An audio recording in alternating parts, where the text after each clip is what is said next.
Price B to God. கர்த்தருக்கு ஸ்தோத்திரம். ஆதியாகமம் 3:9 தேவன் ஆதாமை பார்த்து, ஆதாமே நீ எங்கே இருக்கிறாய் என்ற கேள்வியை கேட்கிறார். வானத்தையும் பூமியையும் சர்வத்தையும் தம்முடைய வல்லமையுள்ள வசனத்தினால தாங்குகிற தேவனுக்கு கிழக்கே இருக்கிற அந்த குட்டி ஏதேன் தோட்டத்துல ஆதாம் எங்க இருக்காருன்னு தெரியாமையா போயிட போகுது. அந்த வசனத்துக்கான அர்த்தம் அதுவல்ல. எந்த இடத்தில் இருக்கிறாய் என்பது கேள்வி அல்ல, நீ எந்த நிலைமையில் இருக்கிறாய் என்று அவர் கேட்கிறார். பூமியில் உள்ள மிருகங்கள், சமுத்திரத்தின் மச்சங்கள் எல்லாவற்றின் மேலும் ஆதாமுக்கு ஒரு ஆளுகையை தேவன் கொடுத்திருந்தார். ஆனா அந்த நிலைமையிலிருந்து இப்ப நீ நிர்வாணியா நீ ஒளிஞ்சுக்கிட்டு இருக்கிய இந்த நிலைமைக்கு நீ வந்துட்டியேன்னு தேவன் பரிதவிக்கிறார். இதே கேள்வியைதான் எபேசு சபைக்கு வெளிப்படுத்தல் 2:5 ஆவியானவர் கேட்கிறார்.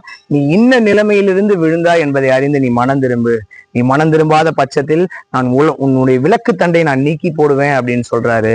இந்த வீடியோ பார்த்துட்டு இருக்க உங்களில் எவ்வளவு பேரு ஒரு பாவ குற்ற உணர்ச்சியினால சபைக்கு செல்லாம தேவனிடத்துல நான் எப்படி போறது, தேவன் எப்படி என் ஜெபத்தை கேட்பார்னு நினைக்கிறீங்களா? ஏசாயா 55:7 வேதம் சொல்லுது, தேவன் மன்னிக்கிறதுக்கு தயை பெருத்திருக்கிறார். தன் பாவங்களை மறைக்கிறவன் வாழ்வடைய மாட்டான், அவைகளை அறிக்கை செய்து விட்டு விடுகிறவன் தேவனிடத்தில் தயை பெறுவான் என்று நீதிமொழிகள் 28:13 வேதம் சொல்லுதில்ல. ஆதாம் கடைசி வரைக்கும் அப்பா நான் மன்னிச்சிருங்கன்னு கேட்கவே இல்லை. தேவரி நீ தந்த ஸ்திரீயானவள் தான் எனக்கு அந்த பழத்தை கொடுத்தாருன்னு போரிட்டு கொண்டே இருந்தாரு. கடைசி வரைக்கும் ஏனோக்கு தேவனோடு சஞ்சரித்ததை பார்த்து பரிதாபத்தோடே ஆதாம் மரித்து போனாரு.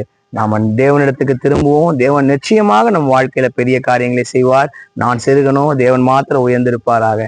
என்னுடைய வாயின் வார்த்தை, என்னுடைய இருதயத்தின் தியானங்கள் எப்போதும் அவர் சமூகத்தில் பிரீதியா இருக்கட்டும். கர்த்தருக்கு சித்தமானால் அடுத்த ஒரு வீடியோ பதிவில் நாம சந்திப்போம். God bless you all. Thank you so much.